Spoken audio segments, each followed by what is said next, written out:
6 अगस्त 1945। शायद ये हमें बताने की जरूरत नहीं है कि ये डेट जापान के इतिहास में कितना इम्पोर्टेंट रखता है।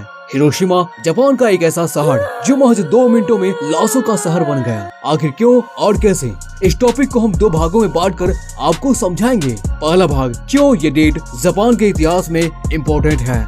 दूसरा भाग, कैसे ये डेट जापान के इतिहास में इम्पोर्टेंट है। तो चलिए इस टॉपिक को हम एक्सप्लोर करते हैं। Since the unprovoked attack by Japan on Sunday, a state of war has existed between the United States. इस खतरनाक घटना की शुरुआत होती है जापान के शासक हिरोहितो और द्वितीय विश्व युद्ध से। दरअसल हिरोहितो साल 1926 में जापान की राजगद्दी पर बैठता है। सब कुछ ठीक चल रहा होता है। फिर साल 1939 ये वो साल था जब दुनिया एक बार फिर से अपने आप को द्वितीय विश्व युद्ध में झोंक देता है। उस युद्ध में जिस देशों ने भाग लिया वो 2 गुटों में बट गए। पहला एक्सिस पावर, जिसमें नाजी जर्मन, इटली और जापान आते थे।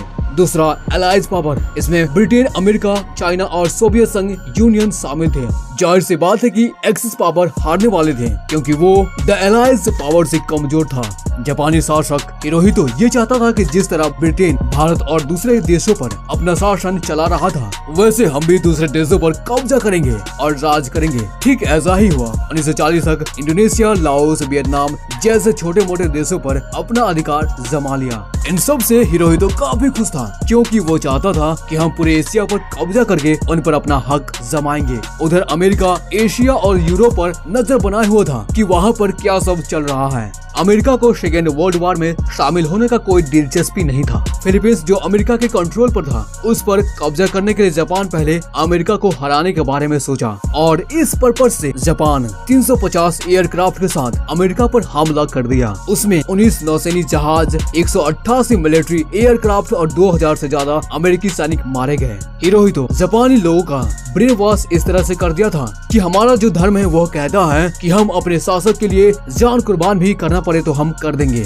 क्योंकि ये धर्म के लिए अच्छे कर्म हैं और दुश्मनों के सामने घुटने टेकना ये अपमानजनक बातें हैं। मगर जापानी धर्म की धारणा विपरीत थी। इसके बाद अमेरिका ऑफिशियली अनाउंस कर देता है कि हम जापान के चलते द्वितीय विश्व युद्ध में शामिल हो रहे हैं। अमेरिका के डर से इटली और जर्मन अपने आप को सरेंडर कर देता है, लेकिन जापान अपने आप को सरेंडर नहीं करता क्योंकि जापान को जो एक यूनियन एशिया बनाना था। अमेरिका और जापान के बीच ऑन ग्राउंड 1 अप्रैल 1945 से 22 जून 1945 तक फाइट हुआ, जिनका नाम था द बैटल ऑफ ओकिनावा। इस युद्ध के दौरान 12,000 अमेरिकी सैनिक मारे गए, दूसरे ओर 1,10,000 सैनिक जापानी मारे गए। द्वितीय विश्व युद्ध खत्म करने और जापान को कमजोर करने के लिए अमेरिका ने परमाणु बम गिराने का फैसला लिया। जुलाई 1945 को अमेरिका दुनिया का पहला परमाणु बम का परीक्षण सफलतापूर्वक कर चुका था, जिसका नाम था लिटिल बॉय, और दूसरा एक और परमाणु बम का परीक्षण होने वाला था जिसका नाम था फैट मैन। फ्रैंकलिन डी रोजेवेल्ट जो अमेरिका के राष्ट्रपति होते हैं वो गुजर जाते हैं उस समय और वाइस प्रेसिडेंट हैरी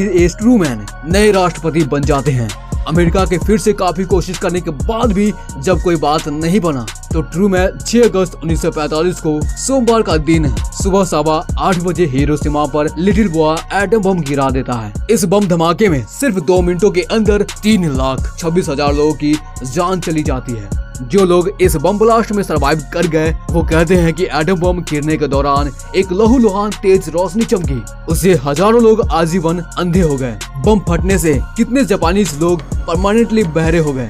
4000 सेल्सियस तक तापमान पहुंच गया। इतनी गर्मी पैदा हो गई कि इंस्टेंटली लोगों की शरीर गायब होने लगे, सिर्फ परछाई ही बची।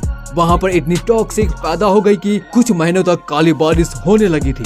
इससे भी जापानी एम्परर पर कुछ खास असर नहीं पड़ा। फिर 9 अगस्त 1945 को अमेरिका एक और एटम बम छोड़ता है नागासाकी पर, जो जापान का ही एक चर्चित जगह है। वहाँ पर भी हिरोशिमा की तरह सेम हालात होता है। 1,12,000 लोग मारे जाते हैं। इन सभी से भयभीत होकर हिरोहितो सरेंडर कर दिया और परम निर्णय लिया कि हम परमाणु बम जैसा कोई हथियार नहीं बनाएंगे। आज लगभग सभी देशों के पास अच्छी मात्रा में परमाणु हथियार है, लेकिन जापान के पास एक भी परमाणु बम नहीं है। इस घटना ने पर्सनली हमें झकझोर कर रख दिया था। आपको ये वीडियो कैसा लगा हमें कमेंट करके जरूर बताइए और चैनल पर नए हैं तो चैनल को सब्सक्राइब कर ही जाइए।